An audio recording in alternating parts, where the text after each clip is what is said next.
The blood was still wet on her fingernails when the guard found her crouching beneath the East Tower stairwell, her lips pressed together in that permanent silence, the coppery smell of it mixing with the damp limestone and the faint sweetness of rotting mortar that always clung to the oldest parts of Greyvale Castle. She had been writing again. Guard Captain Aldrich grabbed her by the back of her threadbare tunic, hauling her upright like a sack of grain. Her bare feet scraped against the stone floor, toenails cracked and blackened from years without shoes. She weighed nothing. That was the thing about her that always unsettled him, though he would never admit it. She weighed nothing like something hollowed out from the inside. "The wall," he said, jerking his chin toward the fresh marks. Again. The letters glistened in the torchlight, crude but unmistakable, drawn with the pad of her index finger. Her left hand. Always her left hand. The right one was curled against her chest, the fingers bent at wrong angles from the time the former beta had slammed them in a door when she was 11. They had never healed properly. No one had set them. No one had cared enough to try. The message read in smeared crimson, "The eastern well water carries sickness." Aldrich stared at the words. He stared at her. She looked back at him with those odd, pale eyes, the color of birch bark, set in a face so thin the cheekbones looked like they might split the skin. A scar ran from her left temple to the corner of her jaw, white and raised from the night 3 years ago, when a drunk pack warrior had thrown a ceramic plate at her head for serving cold soup. "You cut yourself again," he said flatly. She held up her left hand, a shallow slice across the heel of her palm, already clotting. She had done it with a loose nail she kept hidden in the seam of her sleeve. She was efficient about it now. She had been doing this for months. Aldrich sighed. He was tired. His mate was pregnant with their 3rd pup, and he had been pulling double shifts since the pack's numbers had thinned after the border skirmishes with the Ashwood wolves. He did not have the energy for this. "Clean it up," he said, "before the steward sees. You know what happened last time." She knew. Last time, the steward had locked her in the root cellar for 4 days without food. When they had pulled her out, she had been so dehydrated, her lips had cracked open in 3 places, and she had left a trail of blood drops from the cellar stairs to the kitchen, like a dotted line on a map leading nowhere. Her name was Sable, or at least that was what they called her. It was not her birth name. No one remembered her birth name, including her. She had arrived at Greyvale when she was 5 or 6, passed along from a border pack that had been dissolved after its alpha died without an heir. She had no wolf. She had no voice. She had no family. She was Omega in the truest, cruelest sense of the word, the lowest, the nothing. But she could write. No one knew how she had learned. The pack did not educate its Omegas, and certainly not a mute, scarred, wolfless girl who slept on a pallet of straw in the corner of the kitchen pantry, wedged between sacks of dried beans and a barrel of salted fish that made her clothes smell perpetually of brine. But she could write in clean, careful letters, and for the past 7 months she had been writing warnings on the castle walls in her own blood. The strange thing was that the warnings were always right. The Southbridge support is rotting. 2 weeks later, a cart horse had fallen through the planks and broken both front legs. The grey female in the North Barracks carries rot fever. The pack healer had dismissed it. 3 days later, the grey female had collapsed in the training yard, and the fever had spread to 6 others before they quarantined her. The grain stores have been cut with sawdust. The steward had checked reluctantly after the 3rd complaint about bread that tasted like pine. He had found the contamination exactly where she had indicated. No one thanked her. No one acknowledged the accuracy. They simply scrubbed the walls and punished her for defacing pack property, because, acknowledging that the mute Omega in the pantry knew things she should not know, would require acknowledging that she was something other than nothing. And the pack had decided long ago what she was. Nothing. She scrubbed the wall with a rag and a bucket of cold water, working the blood out of the stone's grain with practiced circular motions.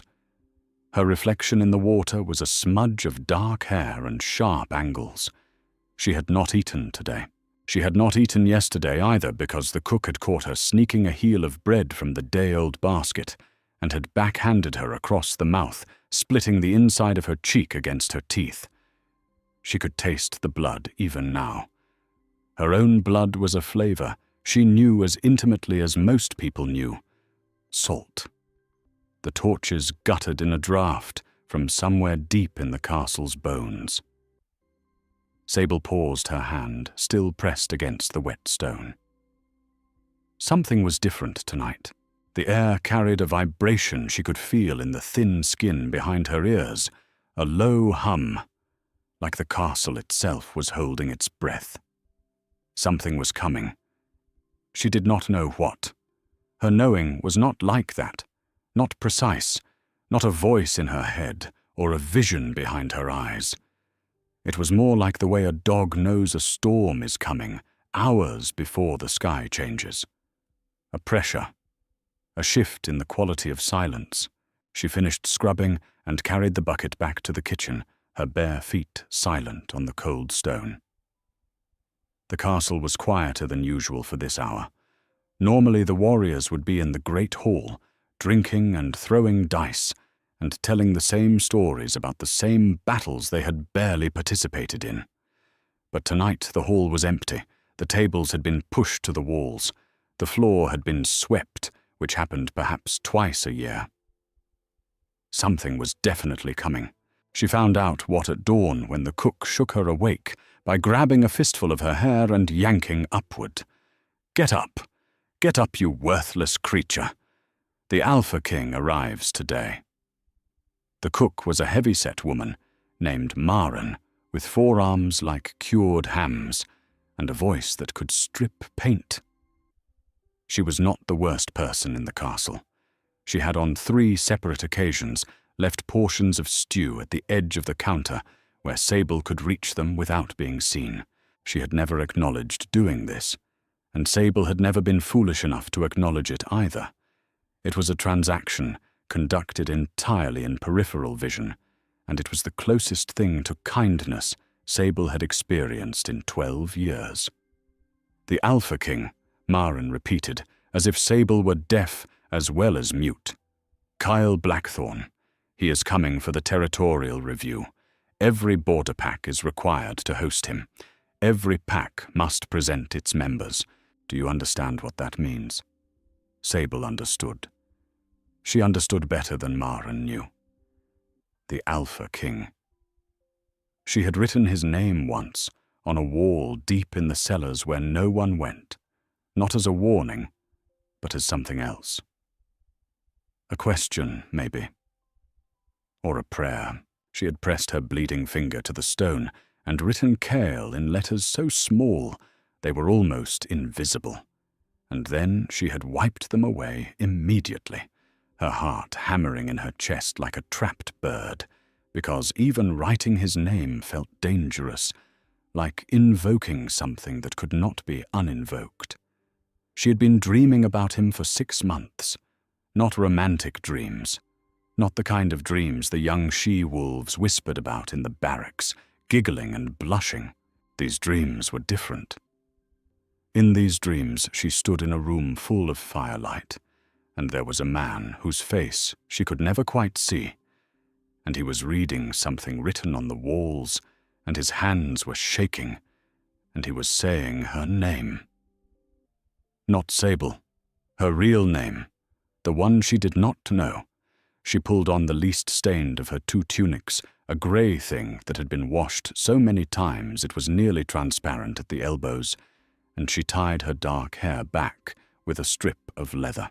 There was nothing she could do about the scar or the thinness or the way her collarbone jutted out like a shelf beneath her skin. She was what she was. She spent the morning in the kitchen, peeling turnips and scrubbing pots, her hands raw and red in the water that was never quite warm enough. The castle buzzed with frantic energy around her. Warriors polished armor they had not worn in months. The steward, a pinch-faced man named Corwin, stalked through the corridors snapping orders like a terrier. The pack alpha, a man named Theron, who had inherited the position from his father and done nothing of note with it since paced the great hall, practicing his greeting speech, his voice, a thin, reedy whine that made the word sound more like an apology than a welcome. Sable kept her head down. She peeled, she scrubbed, she listened. She always listened. It was the advantage of being mute. People forgot she was there. They talked around her, over her, through her as if she were another piece of furniture. And she heard everything. She heard Corwin telling the head warrior that certain rooms in the east wing were to remain locked during the king's visit. She heard two young warriors whispering that the pack's tribute numbers had been falsified for the past 3 years, that Theron had been skimming fighters from the border guard and selling their service contracts to a mining operation in the northern mountains. She heard Maren muttering to herself about the meat being old and the bread being stale, and the king's retinue expecting fare that Greyvale could not provide because Theron had let the stores dwindle to fund his gambling debts. She heard all of it, and her fingers itched. The blood warnings had never been about showing off or causing trouble. They had been the only way she had to speak, the only way she had to matter, even for the few hours before the words were scrubbed away. Every message she had written on these walls had been true, and everyone had been a small act of defiance against the silence they had forced on her. But she had never written about anything this dangerous. Falsified tribute numbers, skimmed fighters, a mining contract that almost certainly violated the king's territorial laws. This was not a contaminated well or a rotting bridge. This was treason. She pressed the heel of her hand against the knife wound from last night, feeling the sting of it. The cut was scabbing over. She would need to open it again. She waited until the afternoon when the kitchen cleared out, because every able body was needed in the courtyard for the arrival formation. Maren gave her a long look before leaving. "Stay in here," she said. "Stay out of sight. You understand they don't want Omegas visible." Sable nodded. Maren hesitated, then turned and left her heavy footsteps, fading down the corridor. Sable waited 60 seconds. Then she pulled the nail from her sleeve, made a quick, precise cut along the existing wound, watched the blood well up in a thin red line, and went to find a wall. She chose the corridor outside the east wing, the one Corwin had ordered locked. The stone here was pale, almost white, a different limestone than the rest of the castle, and blood showed on it, like ink on paper. She dipped her finger and began to write. She wrote quickly. The words came out in her careful, even script, each letter, the same height, each word, spaced precisely. She had gotten faster at this over the months. Practice. She could write an entire sentence in the time it took for a torch to gutter and relight. The tribute rolls have been falsified for 3 years.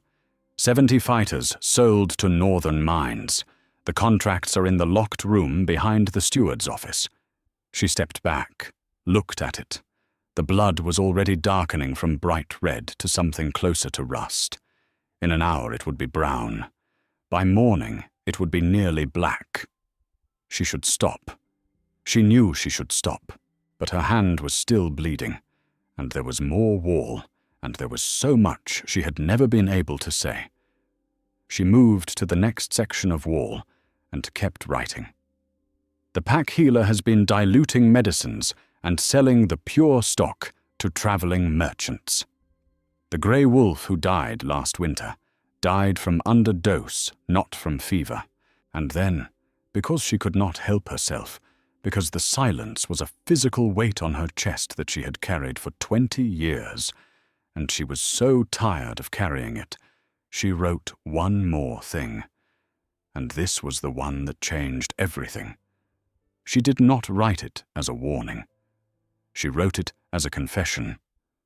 3 words smaller than the others, tucked into the corner where the wall met the floor, where you would only see it if you crouched down and looked. I am here. She heard the horns, 3 long blasts from the watchtower, the sound cutting through the autumn air like something being torn. The Alpha King had arrived.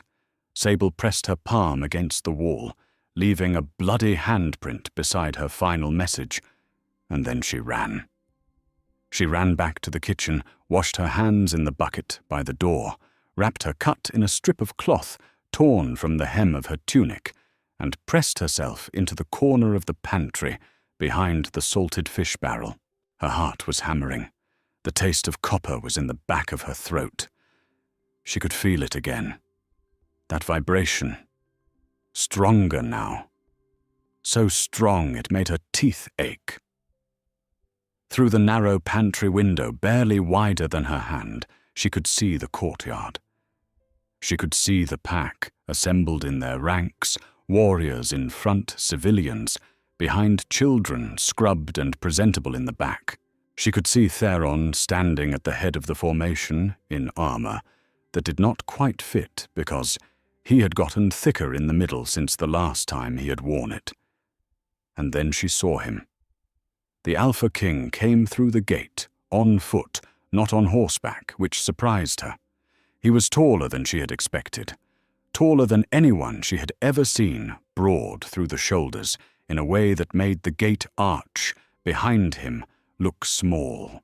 He wore black, not armor, but traveling clothes, a long coat that moved like liquid shadow around his legs. His hair was dark, cut short on the sides, longer on top, and there was a scar that ran from his right ear down the side of his neck and disappeared beneath his collar. His jaw was set in a way that suggested he had been clenching it for miles.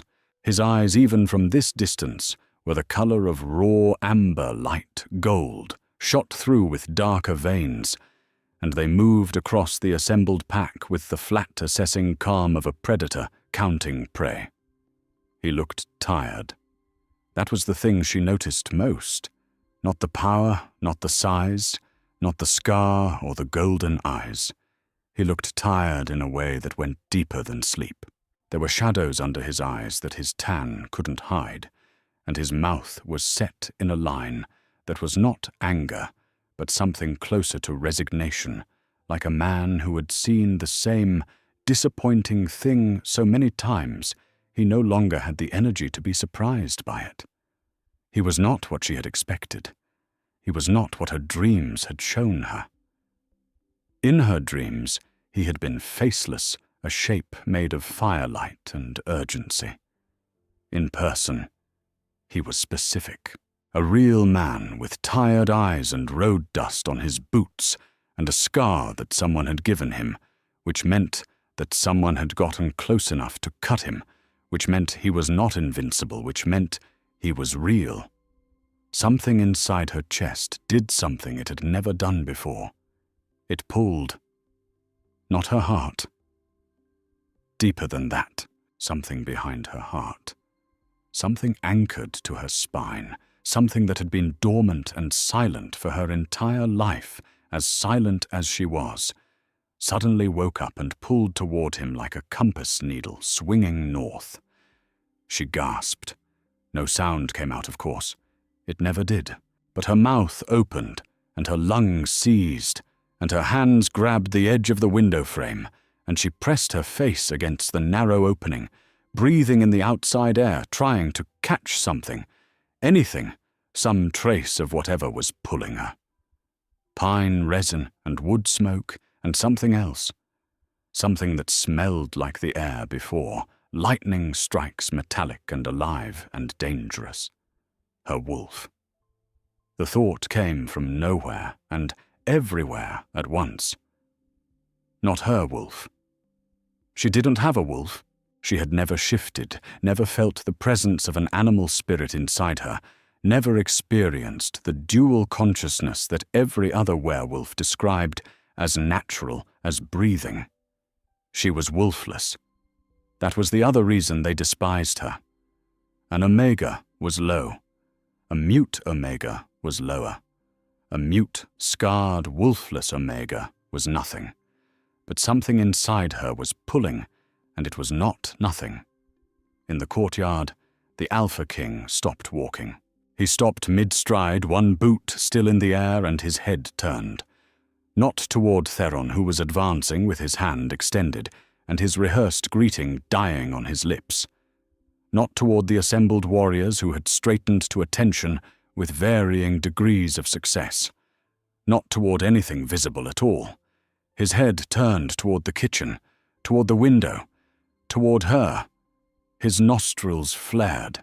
His amber eyes, which had been flat and assessing a moment ago, went wide, and then narrow, and then wide again, the pupils dilating until the gold was just a ring around black. He said something to the warrior beside him, a single word, without taking his eyes from the kitchen window. The warrior frowned and followed his gaze, seeing nothing but a stone wall with a narrow slit of glass. Theron reached him, hand extended, greeting tumbling out in that thin, rehearsed voice. The Alpha King looked at him. Through him, really. The way you look through a window when what you care about is on the other side. Later, the Alpha King said. His voice carried across the courtyard, deep and flat and final. Not rude. Worse than rude. Dismissive. The voice of a man who had already decided that everything Theron had to say was irrelevant. He walked past the pack Alpha, past the formation, past the warriors and the civilians and the scrubbed children. He walked directly toward the kitchen door. Sable scrambled backward. Her shoulder hit the salted fish barrel, and the impact sent a spike of pain through the joint, and the barrel rocked and settled, and she pressed herself into the corner and made herself as small as she could, which was very small because she had spent her whole life practicing. The kitchen door opened. Not slammed. Opened. Quietly. Which was somehow worse. She could hear his boots on the stone floor. Heavy. Measured. The footsteps of a man who was used to walking into rooms and finding exactly what he was looking for. He stopped. She could feel him there on the other side of the barrel, separated from her by 3 feet of dead air and the smell of salt fish and dried beans. The pulling sensation in her chest was so strong now, it hurt a physical ache, like a muscle being stretched past its limit. I know you're there. His voice was different up close. The flatness was gone. There was something underneath it now, something rough and unsteady, like a man trying to control a tremor. I can smell you. She did not move. You smell like blood and limestone, and something underneath that, like the first snow, before it hits the ground, when it's still just cold in the air. She pressed her hand over her mouth, a reflex, even though no sound would come out. Her eyes were stinging. Come out. It was not a request, but it was not an order either. It was something in between, something she had never heard before. A need spoken aloud. She did not come out. He came to her. He stepped around the barrel, and suddenly the pantry was full of him, his size and his warmth, and that smell, pine resin and lightning and wood smoke. And she looked up and he looked down, and their eyes met. And the pulling sensation snapped like a wire drawn too tight, and she felt it in every nerve ending. She had a shock that started behind her sternum and radiated outward to the tips of her fingers and the roots of her teeth. Mate. His lips parted. She could see his canines longer than a human's, the wolf, beneath the skin, pressing forward. "Mate," he said, out loud, as if confirming it to himself, as if the word needed to be spoken to be real. His eyes travelled over her. She watched them take inventory, the scar from temple to jaw, the collarbone like a blade beneath her skin, the thin tunic nearly transparent at the elbows, the bare feet, toenails cracked and blackened, the cloth wrapped around her left hand, spotted with blood. His expression didn't change. That was the strange part. He did not flinch or look away, or show the careful performative pity that people sometimes wore when confronted with visible suffering. He looked at her the way a soldier looks at a battlefield after the fighting is done. Not with horror, with recognition. "Who did this to you?" She stared at him. Her lips were pressed together, not by choice but by nature, by the silence that had been her constant companion since birth. She could not answer him. She could not tell him about Theron's indifference, or Corwin's cruelty, or the beta who had broken her fingers, or the warrior who had thrown the plate, or the cook who hit her, or the healer who diluted the medicines, or the 20 years of cold and hunger and invisibility that had shaped her into this thin, sharp thing pressed against a wall in a pantry that smelled of fish. She could not tell him any of it, but she could show him. She held up her left hand. Slowly, carefully, she unwrapped the blood-spotted cloth. She showed him the cut on her palm, scabbed, and reopened the skin around it, rough and scarred, from months of the same wound in the same place. Then she pointed toward the door. He followed. She led him through the kitchen down the corridor, past the great hall, where the pack was now milling in confused disarray because their king had walked past them without a word, and she led him to the east wing corridor, where the pale limestone walls still bore her messages in darkening blood. He stopped. He read. She watched his face. She watched the muscle in his jaw tighten as he read about the falsified tribute rolls. She watched his hands curl into fists at his sides as he read about the 70 fighters sold to the mines. She watched something shift in his eyes, something that went from tired and resigned to awake and dangerous as he read about the diluted medicines and the wolf who had died. Then he crouched down. He found the small words in the corner where the wall met the floor. "I am here." He stayed crouched for a long time. His fingers hovered over the letters without touching them, as if the words were sacred, as if smudging them would be a kind of violence. "How long?" he asked. His voice was very quiet now. Not flat, not commanding. Just quiet. She held up 7 fingers. 7 months. 7 months you've been writing warnings on the walls, in your own blood. And no one listened. She shook her head. He stood up. He turned to face her, and she had to tilt her head back to look at him, because he was so much taller, and the amber of his eyes was darker now, the gold gone molten. "I'm listening," he said. She felt the heat behind her eyes, the pressure that meant tears, and she fought it, because she hadn't cried in years. Not since the root cellar. Not since she had decided that crying was a luxury, that required an audience, that cared, and she had no such audience. But he was looking at her. He was listening, and the pulling in her chest was so strong and so warm and so completely unlike anything she had ever felt that her defenses built carefully over 20 years of silence, and survival cracked like thin ice under a boot heel. One tear slid down her scarred cheek. She wiped it away immediately, an angry swipe with the back of her hand, as if it had betrayed her. He reached out, slowly, giving her time to pull away. His hand was large, the knuckles scarred, the fingers calloused, in the specific pattern of a man who had spent years gripping a sword. He touched the scar on her face, tracing it from temple to jaw with his thumb, and his touch was so light she could barely feel it, like being touched by a thought. "Who gave you this?" he asked.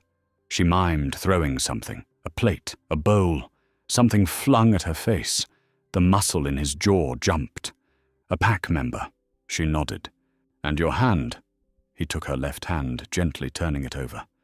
"These fingers. They were broken and never set." She nodded again. He was still holding her hand when the footsteps came. Multiple sets moving fast, the clatter of boots and the jingle of armor. Theron's thin voice rising above the others in a tone that wavered between authority and panic. "Your Majesty, please, the East Wing is undergoing renovation. It is not fit for a tour. If you would allow me to show you to your quarters." Theron came around the corner and stopped. His eyes went to the Alpha King, then to Sable, then to the blood writing on the walls. His face went white, not pale, white, the color of the limestone behind him. Corwin was half a step behind, and his reaction was different. His eyes went to the words on the wall and stayed there reading, and his expression did not go white. It went calculated, the face of a man rapidly sorting through options, discarding the ones that would not work, searching for the one that might save him. "She is mad, Your Majesty," Corwin said. His voice was smooth and immediate, the words coming out so fast they had clearly been rehearsed, or at least anticipated. "The mute Omega. She has been defacing the walls for months with paranoid fantasies. We have tried to get her treatment, but she resists. She is quite disturbed." The Alpha King did not let go of Sable's hand.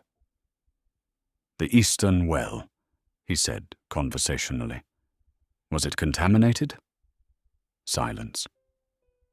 "The South Bridge. Did it collapse?" More silence. "The grain stores. Were they cut with sawdust?"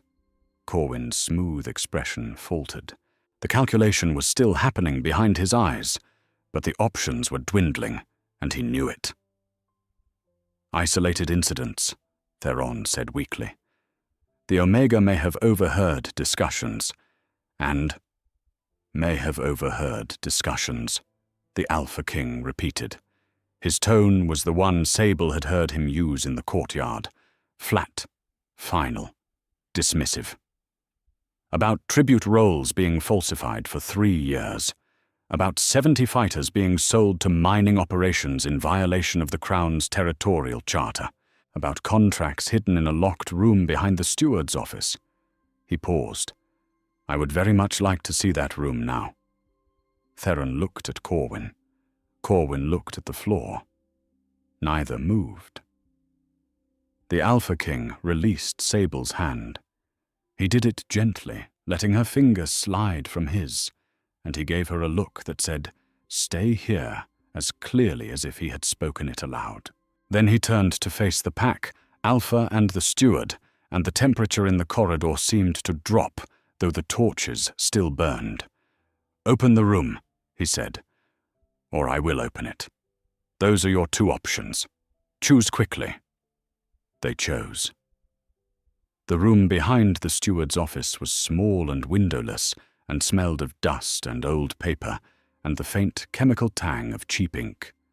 There were ledgers, 12 of them stacked on a shelf, their spines labeled with dates. There were contracts rolled and tied with leather cord, bearing the seals of 3 different mining operations in the northern mountains. There were lists of names, 73 names, fighters who had been recorded as deceased or deserted in the official tribute rolls, but who were very much alive and working 12-hour shifts underground for wages that went directly into an account controlled by Theron and Corwin.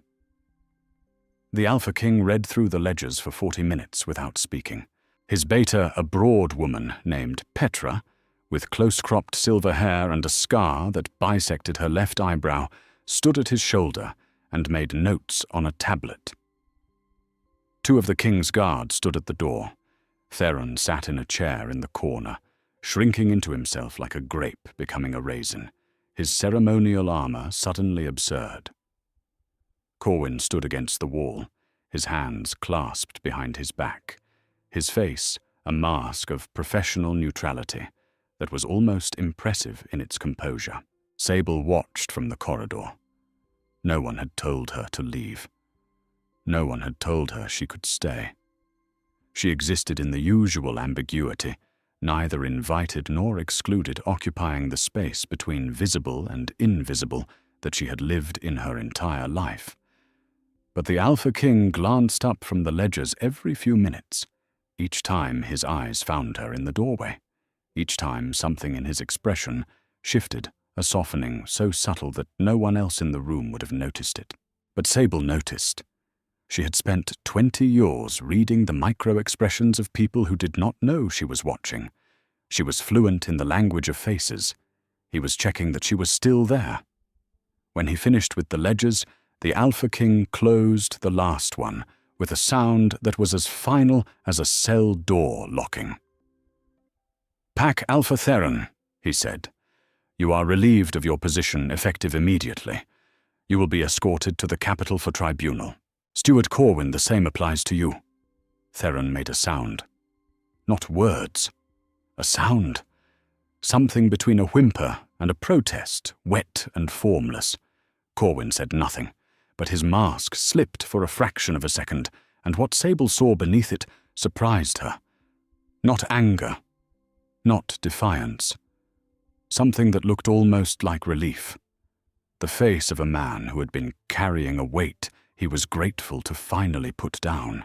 It lasted only a moment before the professional neutrality reassembled itself, but it was real, and she saw it, and she would remember it. "The Omega," the Alpha King said. "The one who wrote the warnings.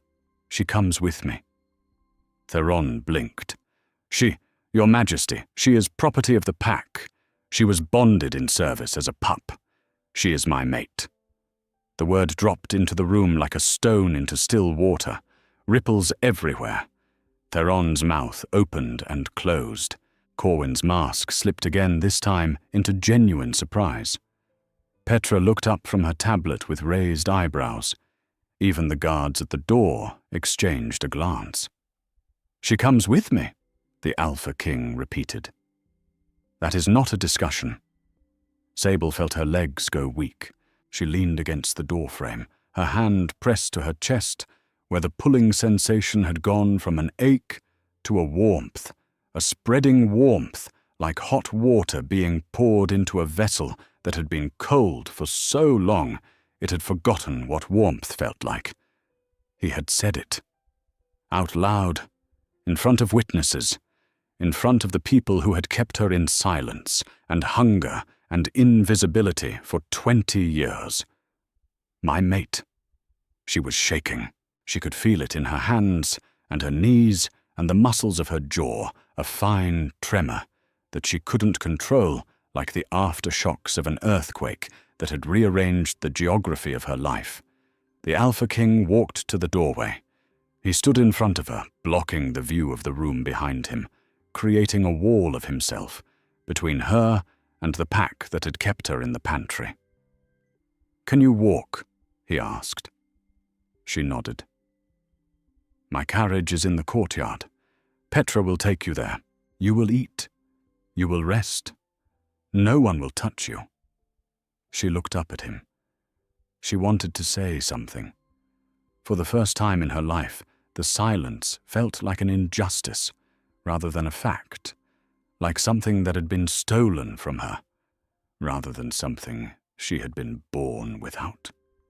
She wanted to tell him about the dreams and the pulling, and the way his scent made the inside of her chest feel like a lit room after years of darkness.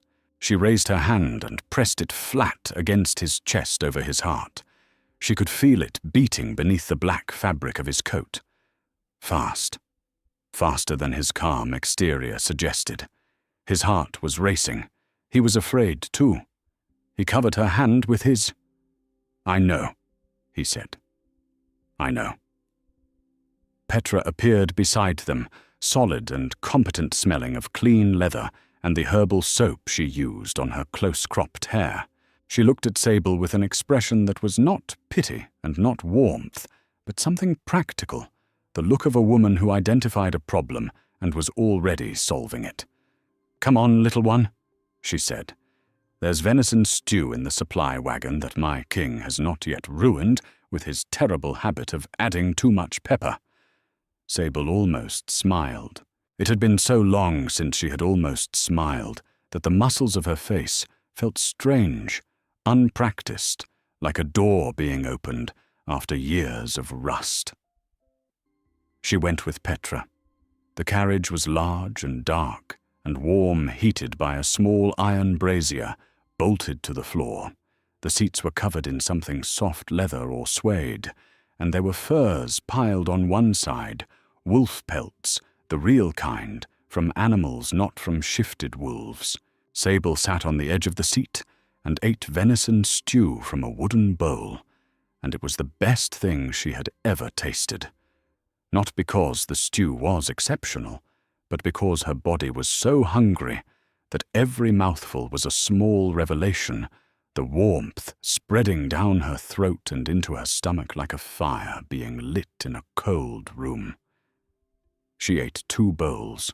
Petra poured her a cup of warm cider from a flask and sat across from her, making notes on her tablet, not watching, but present a steady anchoring presence that asked nothing and offered everything. "He has been looking for you," Petra said eventually, without looking up from her tablet. Sable set down her bowl. 3 years. Ever since his wolf woke up and started howling at nothing in the middle of council sessions. Drove the entire court insane. The king of the realm's most powerful pack, sitting in a political meeting, and suddenly his wolf breaks through and starts keening like a lost pup. Petra's mouth twitched. He tried to suppress it. You can imagine how well that worked. Sable could imagine. She thought of the pulling sensation in her own chest, the one that had woken up when he walked through the gate. If that feeling had been active for 3 years, growing stronger, with no relief and no explanation. "He started doing the territorial reviews personally," Petra continued. "Every pack, every border holding, every minor territory in the realm. He has visited 214 packs in 3 years. He never found what his wolf was looking for." She glanced up. "Until today." Sable touched her throat, the place where a voice should be. Petra read the gesture. "We have healers at the capital, the best in the realm. If there is a physical cause for your silence, they will find it." Sable shook her head. She had been examined before years ago by Greyvale's healer. He had shrugged and said her vocal cords were intact, but dormant, whatever that meant, and he had charged the pack a fee for the examination and not mentioned it again. Dormant. Like a wolf. Like something waiting to wake up. She fell asleep in the carriage without meaning to.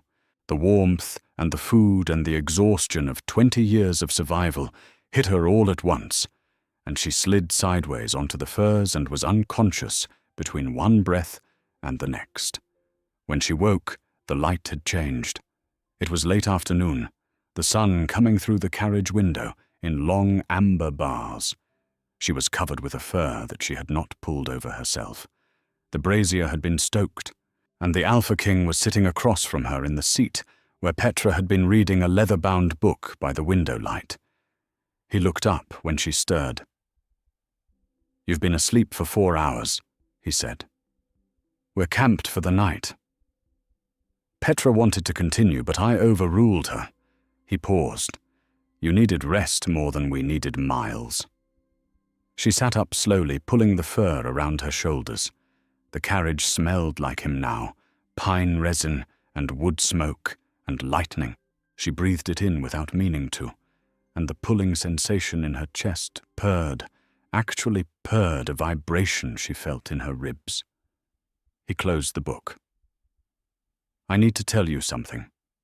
She waited. The messages on the walls. I had Petra photograph all of them before they were cleaned. 7 months' worth. 43 separate messages. She blinked. 43. She had not kept count. It sounded like both too many and not enough. Every message, every warning, they were all accurate. The well, the bridge, the grain, the fever, the medicines, all of it. She nodded. She knew this. That's not what I need to tell you. He leaned forward, his elbows on his knees, the book forgotten. The amber of his eyes was intense in the late light. The messages, your handwriting. It's consistent. Every letter formed the same way. You have a very distinctive S. She did not know where he was going with this. Your S loops at the bottom, and the top curves back on itself. It is specific to you. No one else writes an S like that. She waited. I found your S in every message, not as part of a word, as a signature. You embedded your initial into every single warning. Not at the end. Inside the text itself. The first letter of every third word in each message spells out the same thing. Her blood went cold. S-A-B-L-E, he said. Sable. You signed every message, hidden in the pattern. Did you know you were doing it? She stared at him. Her hands were shaking again. She had not known. She had not done it consciously. She had simply written what needed to be written, and something inside her, something deeper than intention, had woven her name into the words like a thread into cloth. She shook her head. I decoded 7 of them in the first hour. Petra found the pattern in the rest. It was not random. It was perfectly consistent. Every third word, first letter. 43 messages. 43 times you wrote your name without knowing it. He sat back. His expression was strange, not surprised because he had clearly had hours to process this while she slept. Something else. Something that looked like awe, if awe could be quiet and steady and tinged with grief for the years that had been wasted. That is not something a wolfless omega does, he said. That is not something a human brain does unconsciously. That is a wolf. Your wolf. Writing itself into existence, trying to be seen. The pulling in her chest intensified. She pressed her hand against it, feeling the warmth beneath her palm. I am going to find out what was done to you, he said. Why your wolf was suppressed. Why your voice was taken. Someone did this to you, Sable. Wolves do not go dormant on their own. Voices do not simply stop working. Someone made you silent, and I am going to find out who and why. She felt the tears again, 2 of them sliding down her face, 1 on each side, tracking the scar on her left cheek. She did not wipe them away this time. He did not reach for her. He did not try to comfort her with touch. He seemed to understand with an intuition that she had not expected from a man who ruled with the flat, dismissive authority she had seen in the courtyard, that what she needed in this moment was not to be held, but to be witnessed, to be seen crying, and to have someone stay in the room. He stayed. They traveled for 3 days.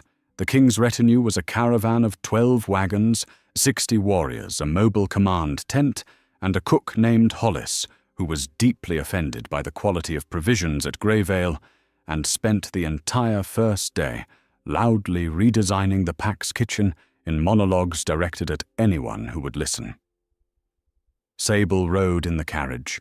She slept on real bedding for the first time in her memory, a mattress stuffed with wool that smelled of lavender and something herbal she could not identify. She ate 3 meals a day, served on actual plates with utensils that matched. The first time Petra set a fork and knife beside her bowl, Sable stared at them for 10 seconds before picking them up, and her hands trembled as she used them not from weakness, but from the sheer, disorienting strangeness of being treated as a person who deserved utensils. The Alpha King didn't ride in the carriage with her. He rode at the head of the column on a massive black war-horse, and she watched him through the window, sometimes the way he sat in the saddle with his shoulders straight and his jaw set, scanning the tree line out of habit, the vigilance of a man who had been responsible for the safety of thousands for so long it had become reflex rather than choice. But he came to her every evening. He would appear at the carriage door at dusk, smelling of horse sweat and pine and the cold autumn air, and he would sit across from her and talk. Not about pack politics or territory, or the crimes at Grey Vale. He talked about other things. He told her about his mother who had died when he was 14, and who had kept a garden of night-blooming flowers because she said the most beautiful things only happened when no one was watching.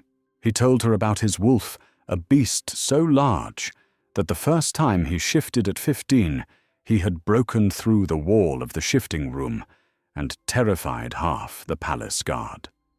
He told her about the 3 years of searching the 214 packs, the growing desperation of a man whose wolf howled for a mate he could not find.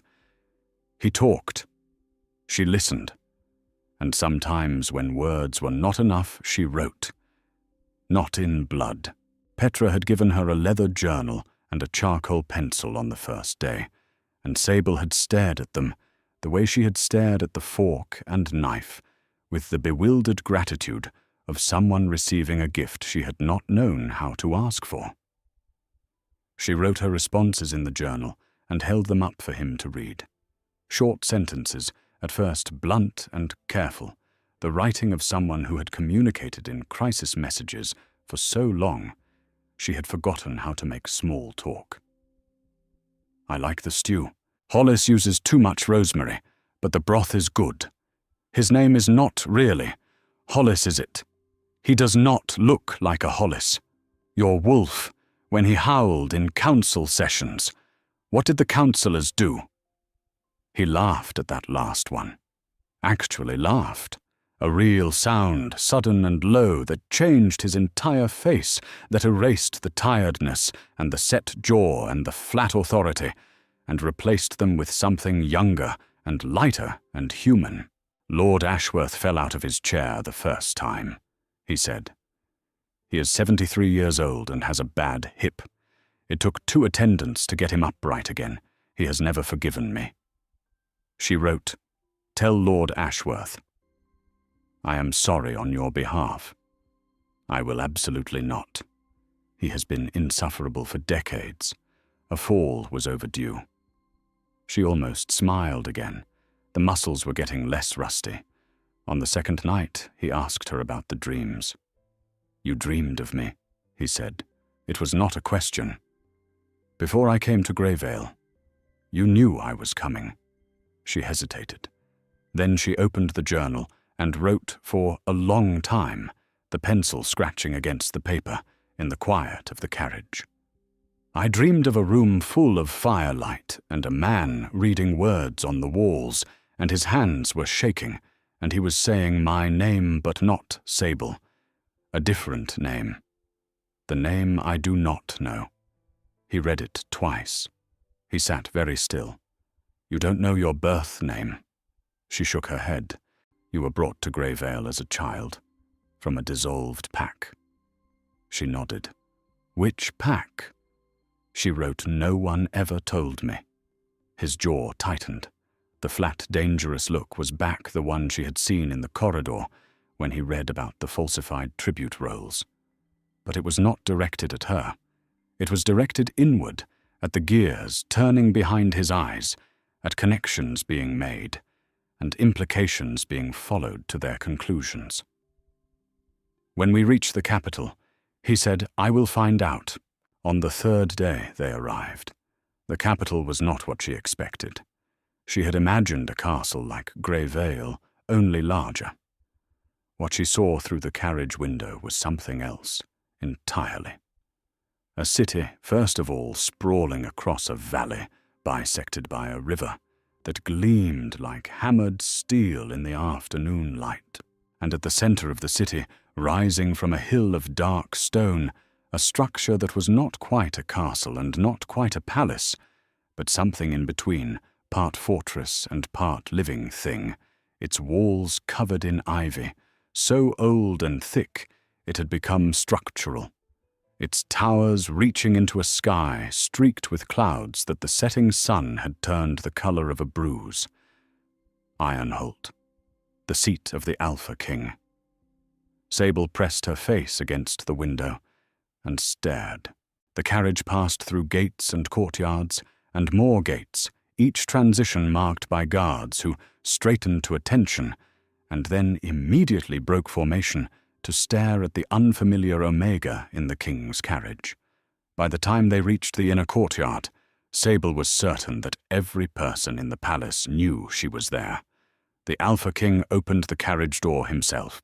He held out his hand, and she took it, and he helped her down the steps, and her bare feet touched warm stone, heated by pipes running beneath the courtyard surface, and the sensation was so unexpected and so kind that she stopped and looked down at her feet, and then up at him.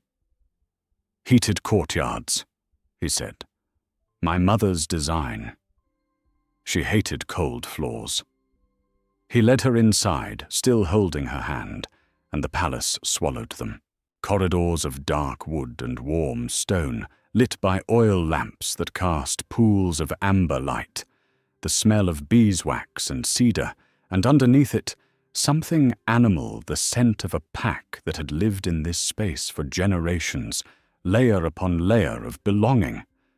A woman was waiting for them at the top of a staircase. She was tall and thin, with steel grey hair pulled back in a severe knot, and she wore a healer's apron over a dress the color of dried blood. Her name, Sable would learn later, was Inez. She was the palace healer, the best in the realm as Petra had promised, and she had been informed of Sable's condition an hour before their arrival, by a rider sent ahead. "The mute Omega," Inez said, looking at Sable with eyes that were clinical and curious and not unkind. "Let me see your throat." The Alpha King's hand tightened on Sable's. "Not tonight," he said. Inez raised an eyebrow. "Your Majesty." She has been poked and prodded and examined by incompetent pack healers her entire life. She will eat dinner. She will sleep in a bed.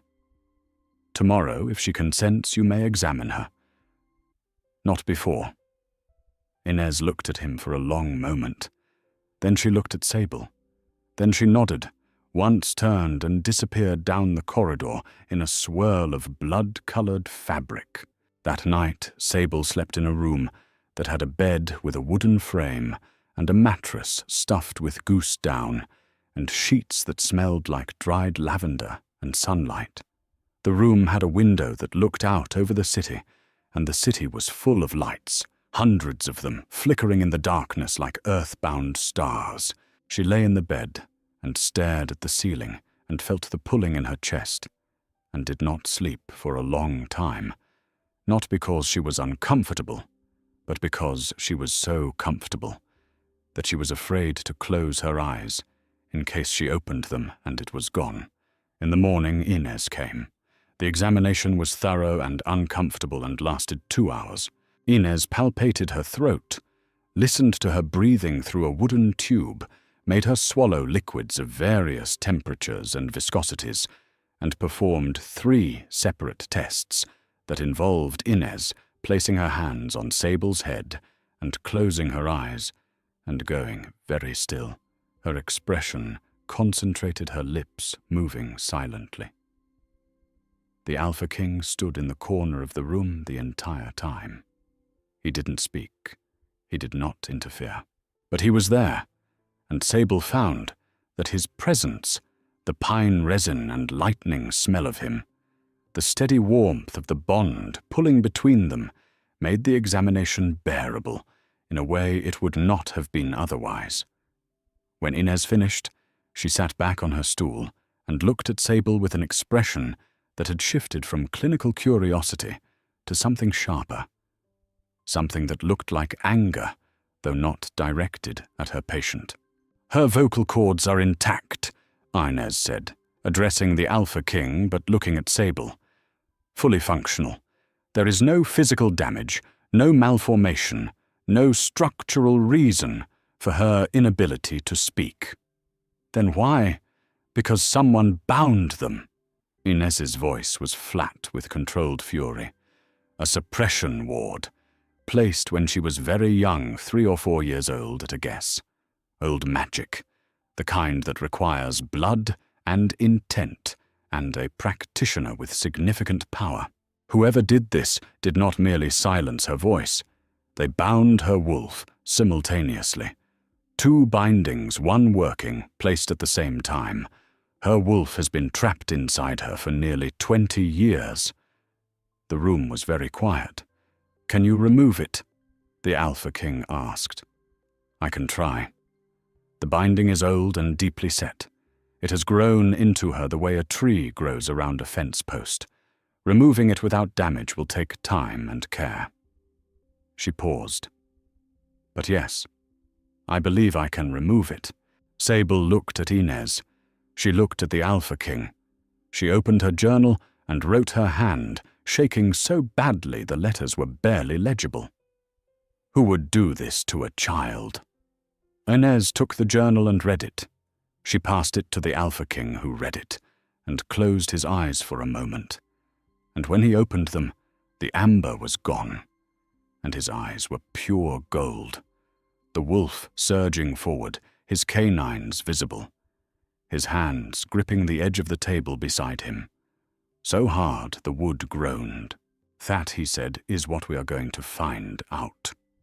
The investigation took a week.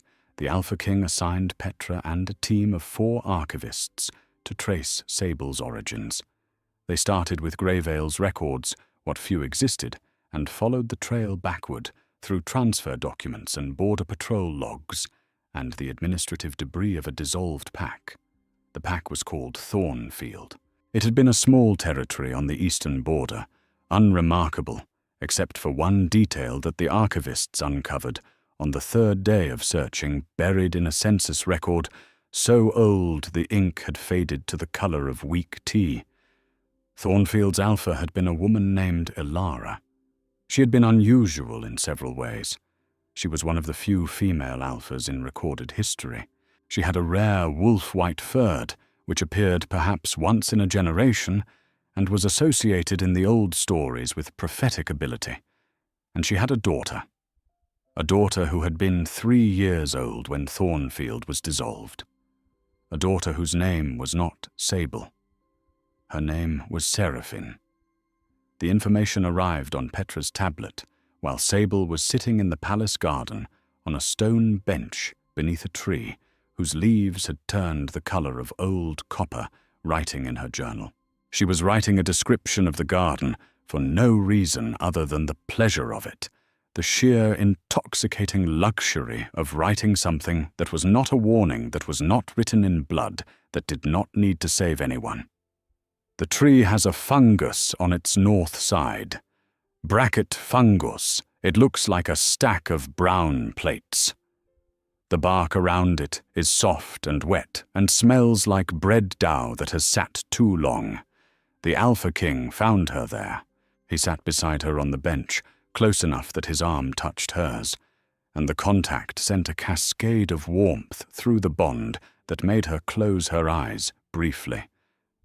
"We found your name," he said. She opened her eyes. "Seraphine, your mother was Alpha Elara of Thornfield. She had a white wolf, a seer's wolf." Sable, Seraphine.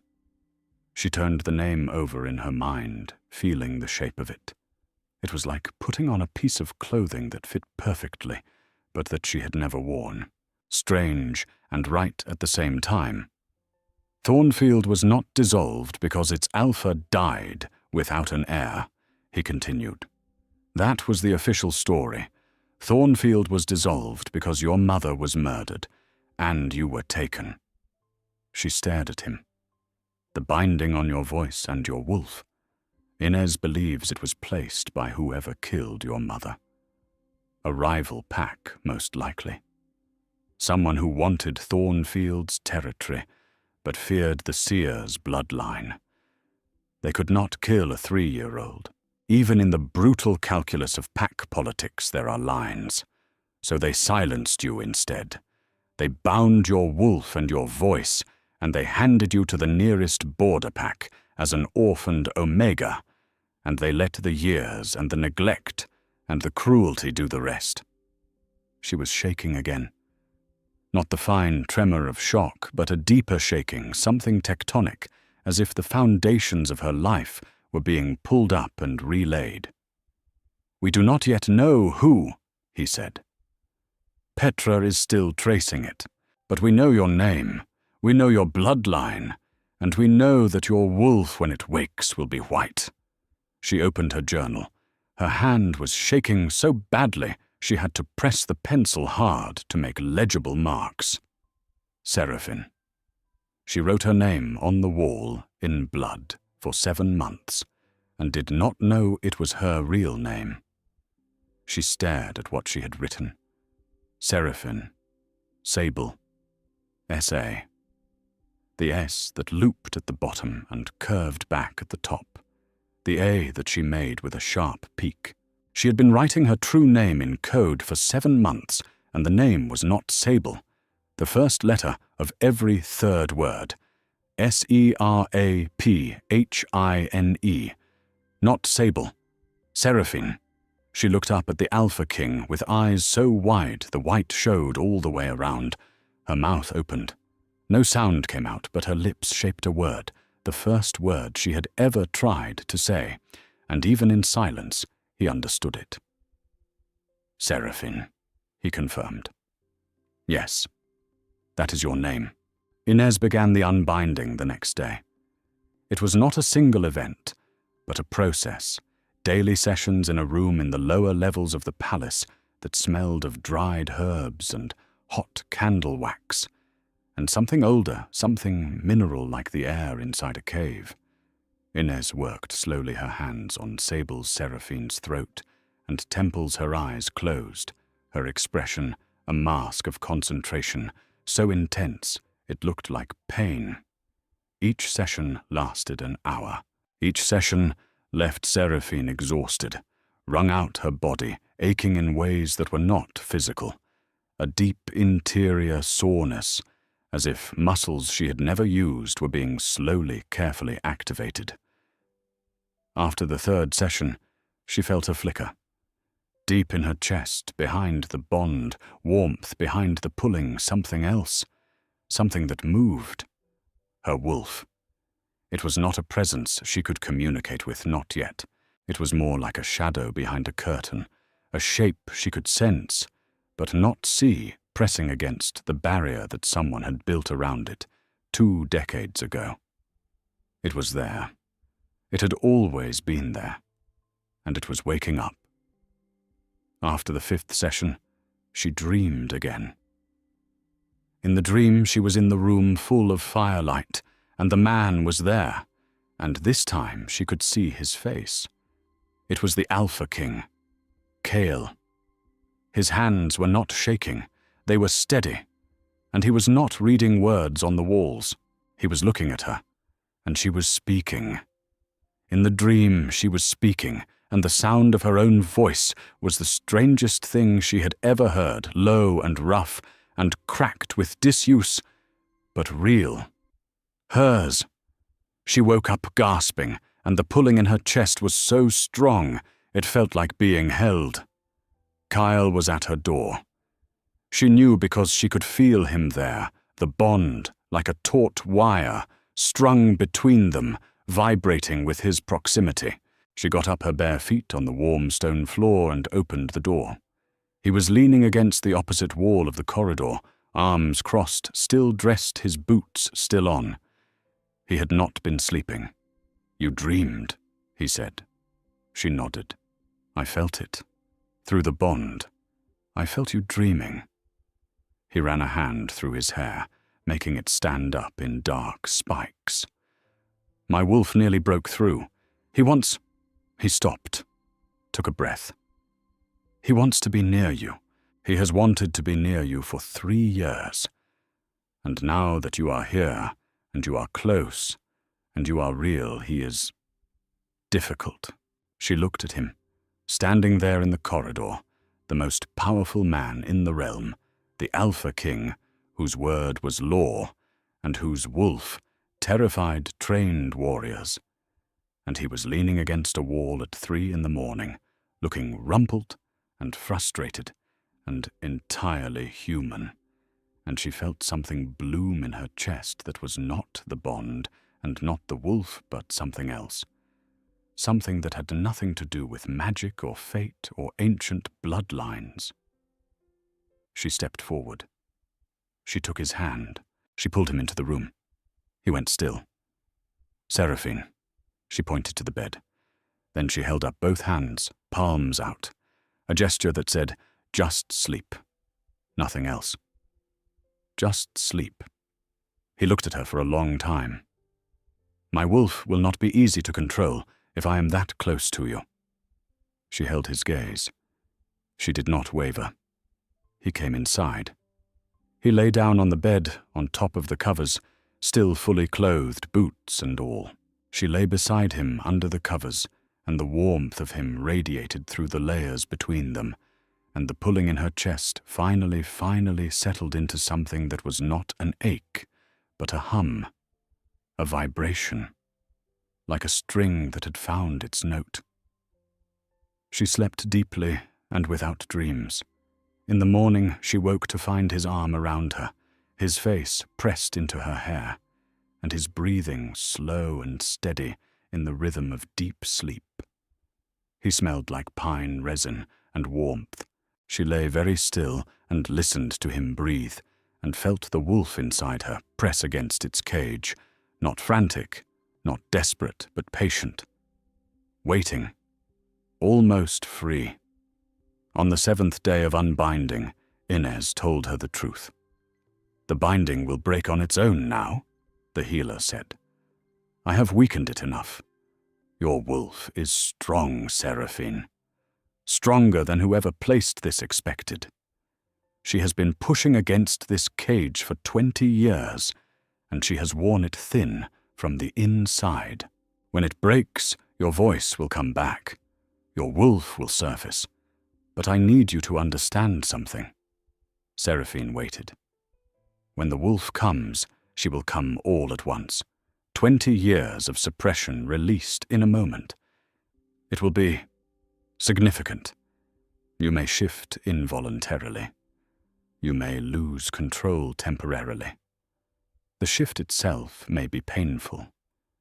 Your body has never done it before. The bones and muscles have never rearranged.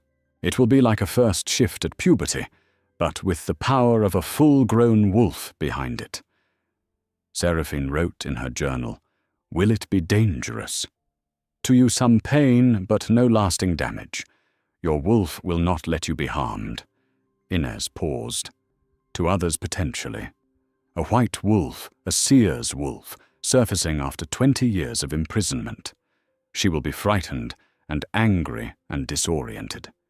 If anyone is perceived as a threat in that moment," Seraphine wrote, "Kyle, the king is probably the only person who can safely be near you when it happens. His wolf is strong enough to hold space for yours. His bond with you will anchor you." Inez hesitated. Then, in a tone that was closer to human than anything Seraphine had heard from her, she said, "I have been a healer for 40 years.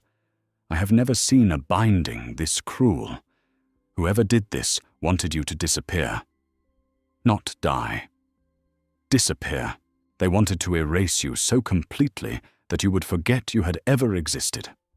She reached out and touched Seraphine's hand, briefly, a clinical gesture that was not clinical at all. "You did not disappear. You wrote yourself on the walls. That is remarkable." Seraphine felt the heat behind her eyes and did not fight it. The binding broke on a Tuesday. She was in the garden on the copper-leaved bench, writing in her journal. The air was cool and smelled of decomposing leaves and chimney smoke from the city below. She was writing about nothing in particular, a description of the bracket fungus that she had been monitoring, noting that it had grown 2 inches in the past week, and now supported a tiny ecosystem of beetles and moisture-loving moss. The beetles are iridescent, green and copper. They move in patterns that look random, but repeat if you watch long enough. She was mid-sentence when it happened. A crack, not audible. Internal. She felt it in the center of her chest, a sensation like a pane of glass, breaking sharp and sudden and complete. The shards of the binding fell away from something white and enormous and furious, and her wolf surged forward with 20 years of force behind her, and Seraphine dropped the journal and the pencil and opened her mouth and screamed. The sound that came out of her was not a scream. It was deeper than that. Lower, a howl that started in her chest and tore through her throat and emerged into the autumn air with a force that rattled the windows of the palace and sent a flock of starlings erupting from the rooftops in a black cloud of wings. Her voice was back. The howl shifted, deepened, became something that was not human. She felt her spine arch, her hands hit the ground, her fingers lengthened, and her nails thickened, and the bones of her face began to rearrange with a sound like green wood cracking. Pain, enormous pain, but underneath it, a joy so fierce it eclipsed everything, a joy like being born, like breaking the surface of water after drowning for 20 years. She shifted. The wolf that emerged was white, not the off-white of old snow or the cream of bleached linen, but true white, the white of fresh bone, of moonlight on salt of the space between stars. She was large, larger than anyone expected, larger even than the Alpha King's wolf, which was supposed to be the largest in the realm. She stood in the garden with her paws on the stone bench that her human body had been sitting on moments before, and her eyes were pale, the color of birch bark, and they blazed with a light that was not reflected, but generated a silver-white glow that cast shadows. The palace erupted. Guards came running. Warriors shifted mid-stride their wolves, bursting from their human forms in flashes of fur and snarling muscle. The commotion was a wave spreading outward from the garden in concentric circles of noise and panic. Seraphine's wolf did not attack. She stood on the bench and howled again, a sound that was not a threat, but an announcement. I am here. I have always been here. The howl carried across the palace and the city and the valley, and every wolf within earshot stopped what it was doing and listened, because the howl of a white wolf was not something you heard, and then continued with your day. It went into your bones. It lodged there. The Alpha King arrived 30 seconds later. He did not come in human form. He came as his wolf, a massive black beast, scarred and battle-hardened, his amber eyes bright with recognition. He crossed the garden in 4 bounds and skidded to a halt in front of the white wolf, and did something that no one in the palace had ever seen the king's wolf do. He lowered his head. He pressed his muzzle against hers, and a sound came from his chest that was not a growl and not a howl, but something in between, a rumble of recognition and relief, and something rawer than either. The sound a wolf makes when it finds what it has been looking for. The white wolf trembled. The silver-white light in her eyes pulsed. She pressed back against him, her muzzle against his neck, and the 2 wolves stood there in the autumn garden, black and white, enormous and impossible, while the palace guard stood in a ring around them, with their weapons half drawn and no idea what to do. "Stand down." Petra's voice from somewhere behind the line of guards, human and firm and absolutely not interested in anyone's panic. "All of you, stand down immediately." They stood down. The wolves stayed in the garden for an hour. They did not move. They stood pressed together, breathing and the bond between them was visible, literally visible, a shimmer in the air like heat rising from hot stone, connecting them at the chest, at the throat, at the crown of the head. When Seraphine finally shifted back, it was slow and controlled, the white fur receding, the bones rearranging with less pain. This time the human form emerging like someone stepping out of a coat. She was naked, kneeling on the stone bench, shaking, and Cale was beside her in human form, with a cloak that he wrapped around her so quickly it seemed like the fabric appeared from nowhere. She looked up at him. She opened her mouth. "Cale." Her voice was a ruin. Cracked and raw and barely louder than a whisper, the voice of vocal cords that had not vibrated in 20 years, waking up and trying to remember how to work. But it was hers. His face. She would never forget his face in that moment. The way it broke open the set jaw and the flat authority, and the tiredness all falling away like a mask being removed, revealing something underneath that was young and stunned and trembling at the edges. "Say it again," he whispered. "Kyle." He kissed her. Not the way she had expected, not hard or possessive or claiming. Soft. Careful. The way you touch something you have been searching for so long you had begun to believe it did not exist. His hands cupped her face, his thumbs on her cheekbones, one thumb tracing the scar from temple to jaw, and the kiss tasted like salt because one of them was crying, and she was not sure which. Both. It was both. Petra found the truth 2 days later. The pack that had destroyed Thornfield and bound Seraphine's wolf was called Ironcrest. Their alpha, a man named Voss, had coveted Thornfield's eastern grazing lands for years. When Elara had refused to cede them, he had arranged her assassination disguised as a border skirmish gone wrong. But he had not been able to kill the child, not because of moral compunction, but because Elara, in her final act, had called out a seer's curse. Anyone who spilled the blood of her daughter would die within 7 days, along with their entire bloodline. Voss had believed the curse, so instead of killing 3-year-old Seraphine, he had hired a rogue practitioner to bind her wolf and voice, rendering her powerless, and he had passed her off to a border pack with falsified papers listing her as an orphaned Omega of no notable lineage. Then he had waited. For 20 years he had waited, watching from a distance, making sure the child stayed silent and broken and invisible. He had been thorough. He had checked.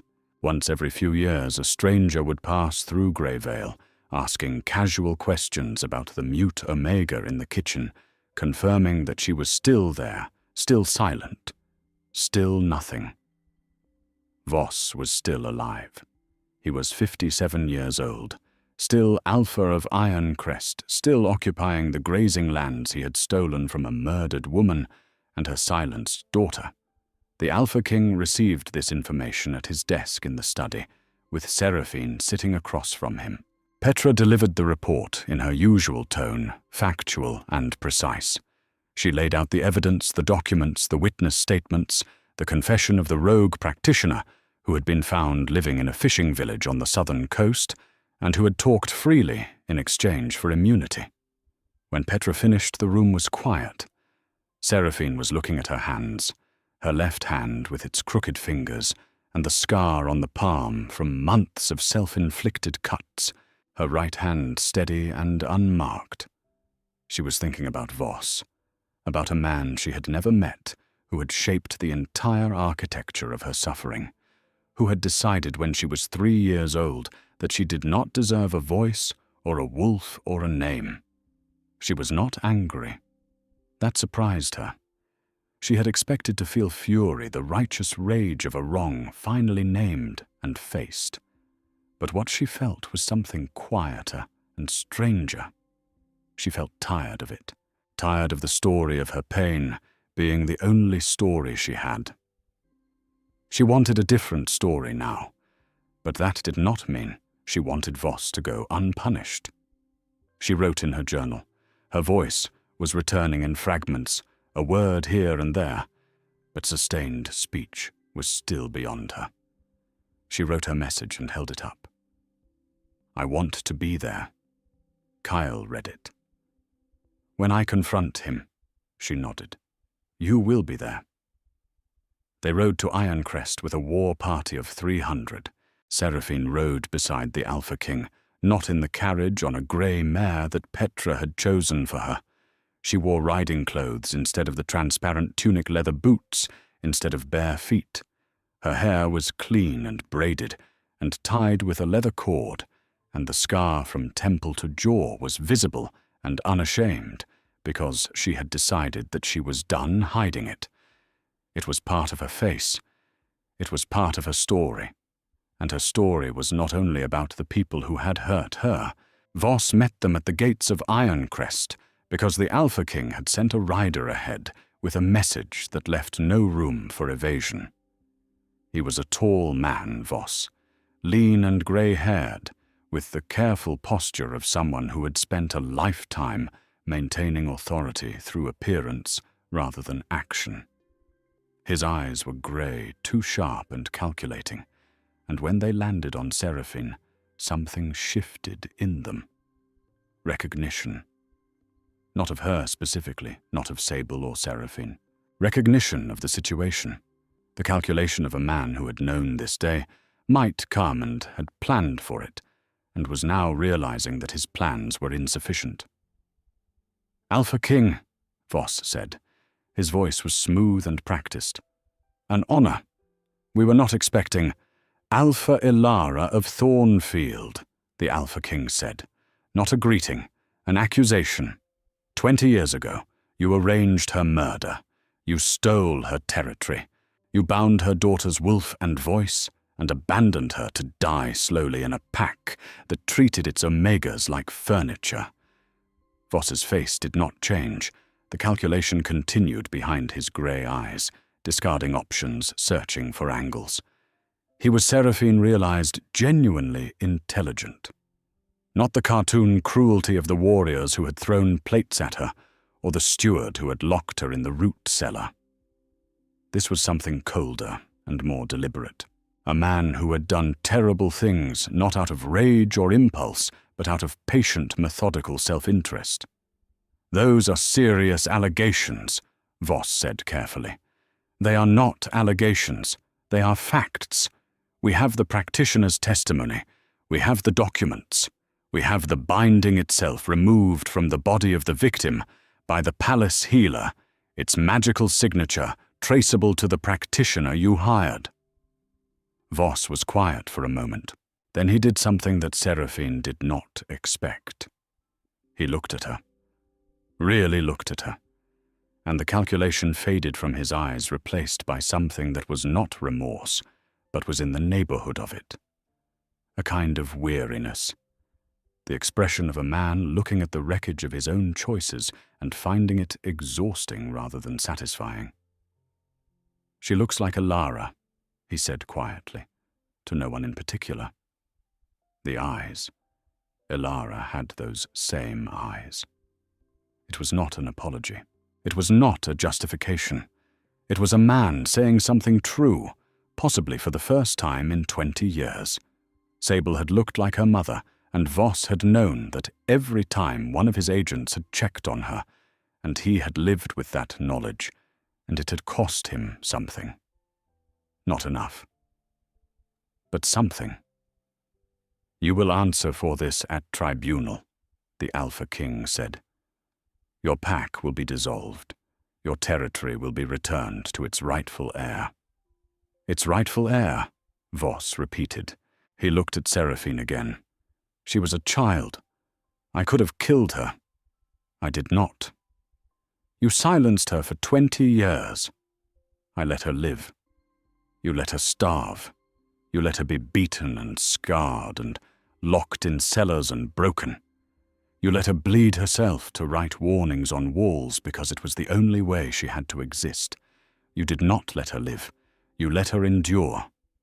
There is a difference. Voss had no answer for that. The weariness in his eyes deepened, and he looked away, and the guard stepped forward, and it was done. Seraphine watched him be led away. She waited for the satisfaction, the catharsis, the vindication. What she felt instead was the absence of something. The story of Voss and Thornfield and the binding and the 20 years of silence, the story that had been the architecture of her entire life, was over. Not resolved in a neat bow. Over. The walls it had built around her were still there, but the thing inside them had outgrown them. She turned to Cale.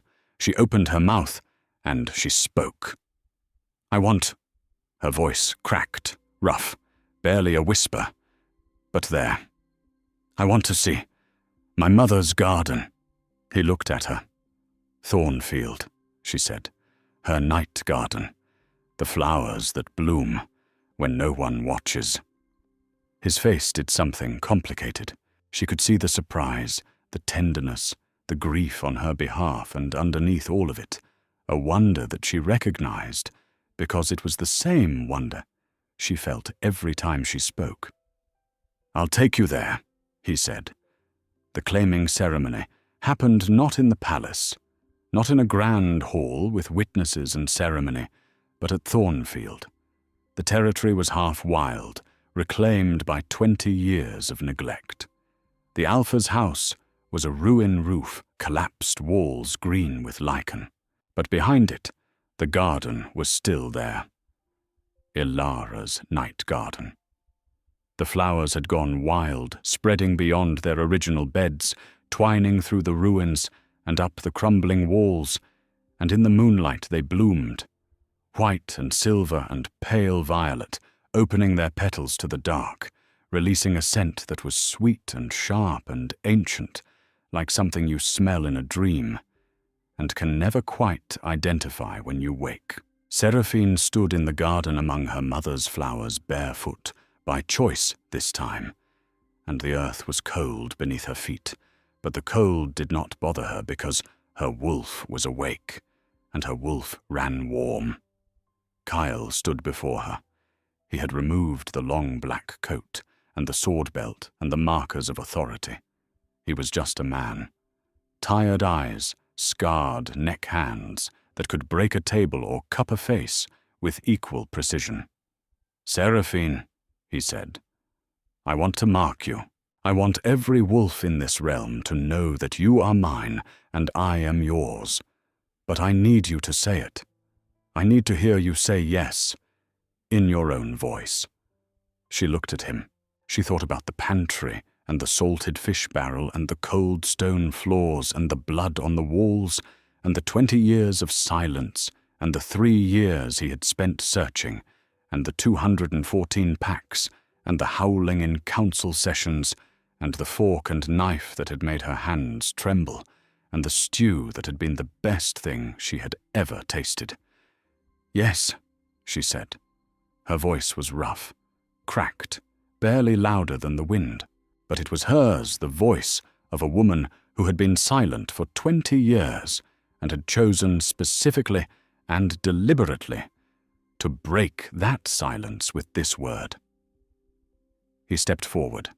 His hand curved around the back of her neck, warm against her skin, and he tilted her head to the side, exposing the curve of her throat. She felt his breath hot against the place where her shoulder met her neck. She felt his canines, sharp and precise, pressing against her skin. The bite was not gentle. It was not supposed to be. It was a wolf's claim, primal and absolute, and the pain of it was bright and immediate, and then immediately overwhelmed by something else, a flood of warmth and connection and rightness that poured through the bond like water through a broken dam. She felt him, not just near her, in her, his heartbeat inside her chest, his thoughts brushing against the edges of hers, his wolf pressing against her wolf, through the bond, black against white, and the sensation was so vast and so intimate that she could not contain it. She threw her head back and howled, It was the howl of a white wolf, and it carried across the ruins of Thornfield and the wild garden and the territory that had been stolen and was now reclaimed, and the night flowers trembled in its wake. He marked her, and she marked him in return, her own teeth finding the curve of his neck less precise, but no less fierce, and the taste of his blood was nothing like the taste of her own. His blood tasted like coming home. They returned to Ironholt 3 days later.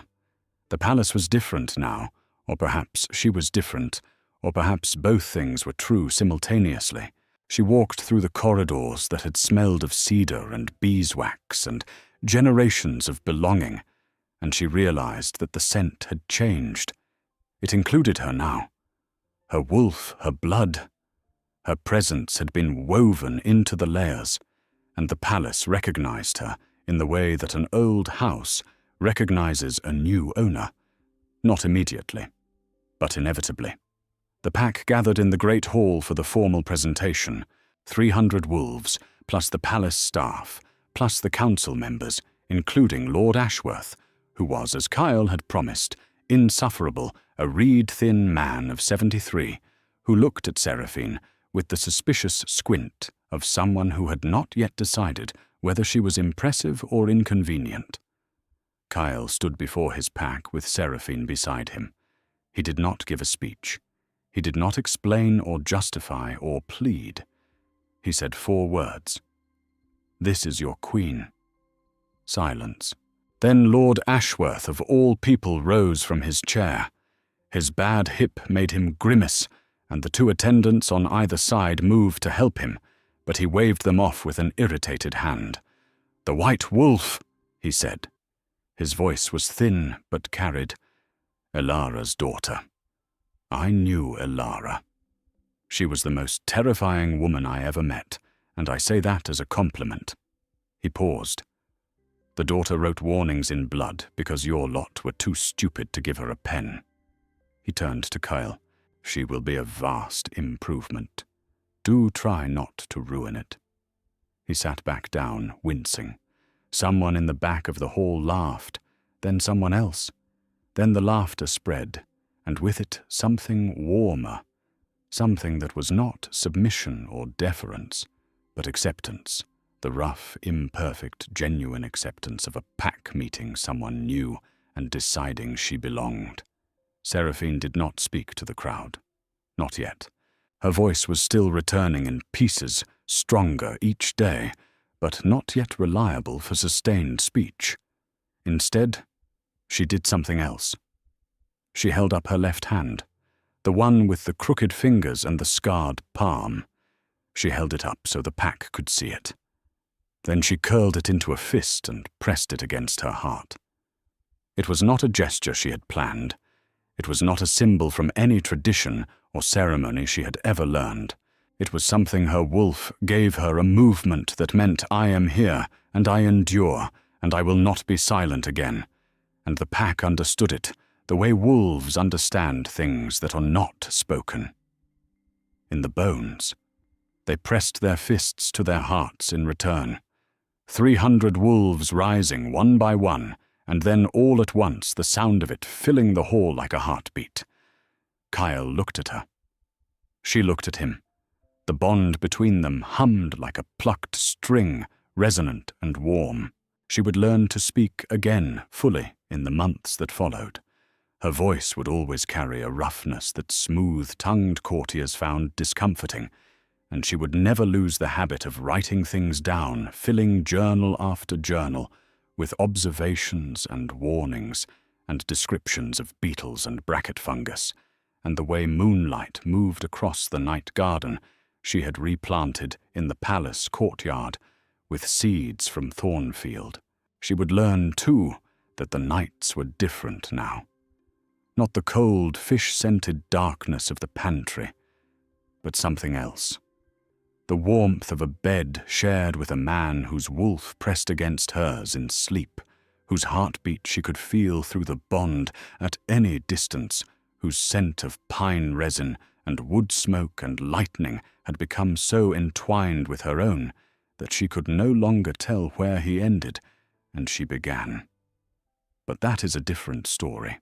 This story ends here in the great hall of Ironholt, with 300 fists pressed to 300 hearts, and a white-haired woman with a scarred face and a rough voice standing beside a dark-haired king with tired eyes that were no longer tired.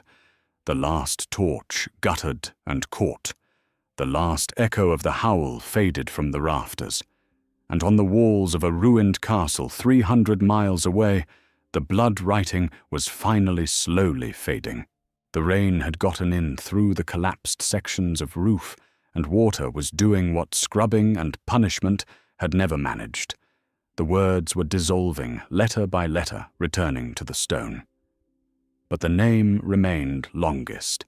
Hidden in the pattern woven into every third word, the letters that a caged wolf had scratched into existence with a stolen nail and a bleeding hand.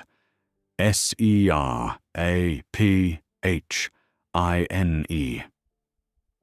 The rain would take it eventually.